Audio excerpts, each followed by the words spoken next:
ஈரானில் புதிதாக தேர்ந்தெடுக்கப்பட்டிருக்கும் உச்ச தலைவர் முஜ்தபா கமேனியின் உயிருக்கு உத்தரவாதம் இல்லை என இஸ்ரேல் பிரதமர் பெஞ்சமின் நெதன்யாகு எச்சரிக்கை விடுத்துள்ளது உலக நாடுகளிடையே கவனம் பெற்றுள்ளது.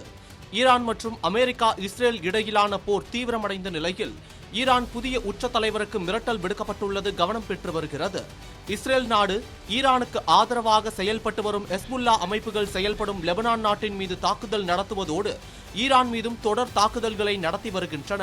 இதனிடையே கமேனியின் மறைவுக்கு பிறகு ஈரானின் புதிய உச்ச தலைவராக அவருடைய மகன் முஜ்தபா கமேனி தேர்ந்தெடுக்கப்பட்டுள்ளார். முஜ்தபா பதவியேற்ற பிறகு தாக்குதல்களை தீவிரப்படுத்தி இருக்கிறது ஈரான்.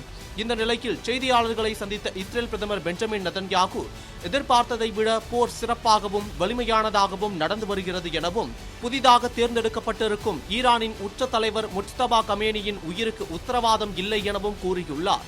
அவரிடம் அடுத்து ஹெஸ்புல்லா தலைவர் குறிவைக்கப்படுவாரா என செய்தியாளர்கள் கேட்டதற்கு பயங்கரவாத அமைப்பின் தலைவர்கள் யாருடைய உயிருக்கும் நான் உத்தரவாதம் வழங்க மாட்டேன். அமெரிக்காவும் இஸ்ரேலும் இணைந்து ஈரானில் கொடுங்கோல் ஆட்சியை அகற்றுவதற்கான வேலைகளில் ஈடுபட்டு வருகின்றன. அதற்காக அங்கு கடுமையான தாக்குதல்களை நடத்தி வருகிறோம். இதை இன்னும் தீவிரப்படுத்தியுள்ளோம் என அவர் கூறினார். அமெரிக்க அதிபர் டிரம்பும் ஃபாக்ஸ் நியூஸ் வானொலியில் ஒளிபரப்பான நிகழ்ச்சி ஒன்றில் பேசிய டிரம்ப், அவர் அநேகமாக உயிருடன் இருக்கலாம் என்று நான் நினைக்கிறேன். அவர் காயமடைந்திருக்கிறார், ஆனால் ஏதோ ஒரு வடிவில் உயிருடன் இருக்கலாம் என்று அவர் கூறினார். அதாவது அமெரிக்க அதிபர் டிரம்ப் முஜ்தபா கமேனி இன்னும் ஏதோ ஒரு வகையில் உயிருடன் இருக்கலாம் என்று தெரிவித்துள்ளார்.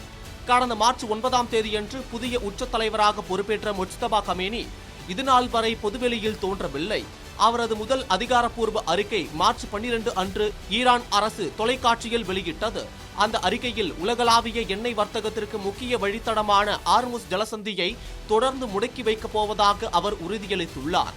மேலும் அமெரிக்கா மீதான தாக்குதல்களை தீவிரப்படுத்தப் போவதாகவும் போரை தொடர்ந்து முன்னெடுப்பதாகவும் அவர் சமிகைகளை வெளிப்படுத்தியுள்ளார்.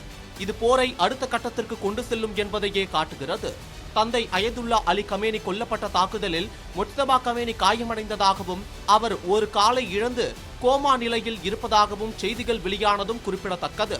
இந்த நிலையில் அமெரிக்க அதிபர் டிரம்ப் மற்றும் இஸ்ரேல் பிரதமர் நெதன்யாகுவின் கருத்து கவனம் பெற்று வருகிறது.